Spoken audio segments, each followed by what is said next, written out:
Bonjour. Donc, pour commencer ces vacances, j'ai choisi un thème aujourd'hui qui s'appelle l'art de ralentir. Et j'ai rajouté quelques exercices pratiques, parce qu'il ne faut pas oublier que notre pratique est d'abord concrète. Donc, voici ce que dit ce texte. La plupart des gens, le plus souvent, bougent plus vite que nécessaire. Je ne parle pas de courir pour attraper le bus, mais bien de cette façon de fonctionner avec un impératif interne, un système nerveux agité et un esprit hyperactif qui nous fait pianoter sur la table en attendant notre café, jouer avec notre téléphone sans en avoir besoin, presser le pas par simple habitude. Ces mouvements sont générateurs de stress, mais ils nous donnent le sentiment d'avoir un but, comme si notre allure et notre posture proclamaient « Regardez, comme je suis occupé et important, je n'ai pas le temps de traîner ». Alors, la première parenthèse, c'est qu'est-ce qui va se passer avec tout ça pendant les vacances. Et ma deuxième parenthèse, c'est que j'ai trouvé hier, en regardant ce texte, qu'il y avait une sorte d'ironie à parler de l'art de ralentir, dans mon cas, parce que je parle, et je suis en train de le faire, toujours un petit peu trop vite, un petit peu comme pressé d'arriver à la fin, en quelque sorte.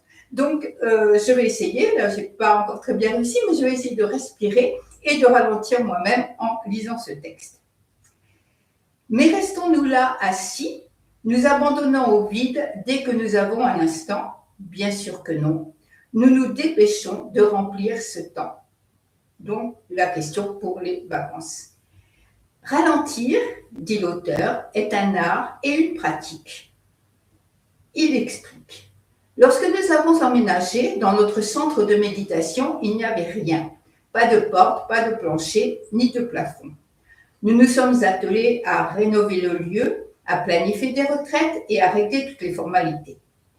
Au cours de ces premières semaines, je me suis souvent retrouvée à monter 4 à 4 des volets de marche. Mon esprit était déjà tout en haut, obnubilé par ce que j'avais à y faire, et mon corps courait derrière lui.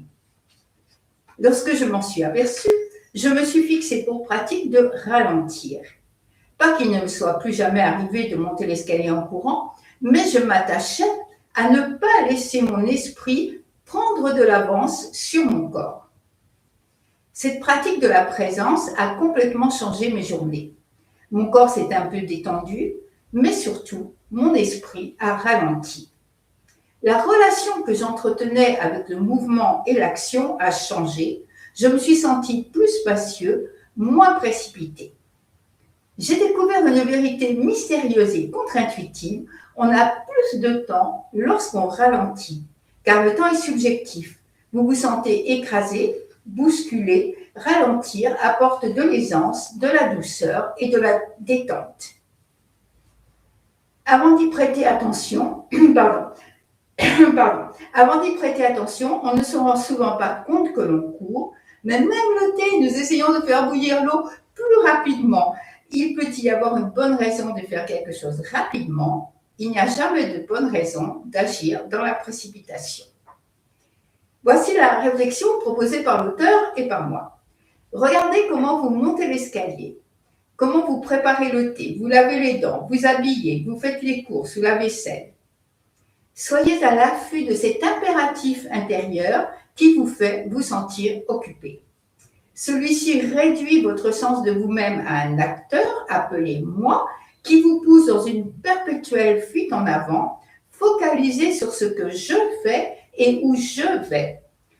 Et c'est ça le point qui est intéressant, enfin entre autres je trouve, c'est que ça nous fait perdre le sens de ce qui nous environne. On est tellement focalisé sur soi lorsqu'on projette, comme il le dit, son esprit en avant, quand on est en bas des marches et puis qu'on est déjà arrivé dans sa tête en haut des marches, qu'on perd complètement le sens de tout ce qui nous entoure.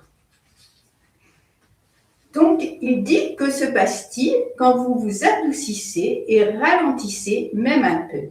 Sentez comment cela modifie votre expérience, votre sens de vous-même, votre capacité à être à l'aise dans cet instant.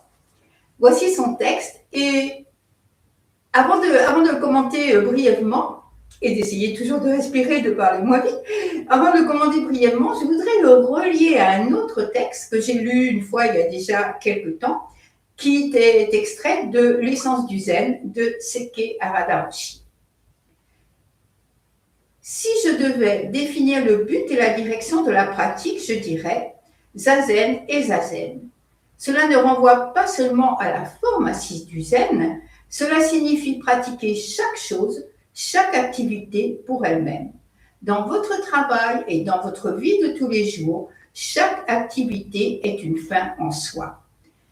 Ça me semble important de rappeler ces quelques lignes avant de passer en quelque sorte aux exercices pratiques, parce que c'est notre pratique de zazen que nous allons. Zazen, j'en ai parlé déjà plusieurs fois, corps, esprit, respiration.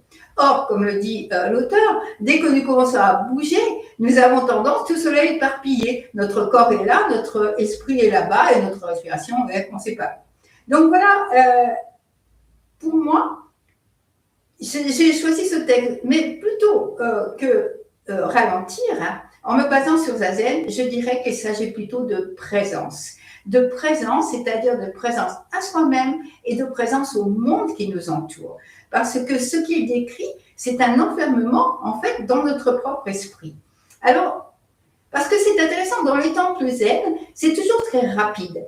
Et les gens sont surpris parce qu'ils pensent que justement, lorsqu'on est attentif, lorsqu'on est dans la présence, on va être très lent. Alors qu'en fait, dans les temples, quoi qu'on fasse, que ce soit le ménage, que ce soit le moment de la cuisine ou manger, on est toujours rapide, mais dans la présence. Et c'est ça ce qui fait la différence. C'est corps et esprit complètement un et exactement ici, mais sans fermeture à soi et au monde.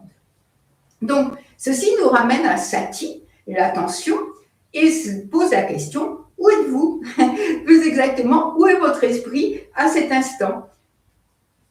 Et moi, je me suis aperçue d'une chose, donc toujours en réfléchissant sur ce texte, parce que je m'en sers pour moi aussi, bien sûr, je me suis aperçue que quand j'ai terminé YouTube, je referme l'ordinateur, je prends l'ordinateur pour repartir à mon bureau, et qu'en fait, au moment où je pars, je suis déjà à mon bureau. En fait, le chemin à travers le corridor et l'entrée dans le bureau, tout ça, je ne le vois pas parce que je suis déjà en train de penser à l'étape suivante et je suis déjà arrivée à mon bureau. Donc, c'est ce qu'il dit. Mon esprit est déjà là-bas alors que mon corps est encore ici. Donc, c'est un challenge. Je ne parle même pas du challenge de parler moins vite parce que celui-ci, je ne suis pas sûre de le réussir. Mais pour aller jusqu'à mon bureau, ça, je peux le faire. Donc, je propose des devoirs de vacances. Parfaitement, c'est l'été, c'est les jeux de l'été. Vous vous posez la question, où suis-je?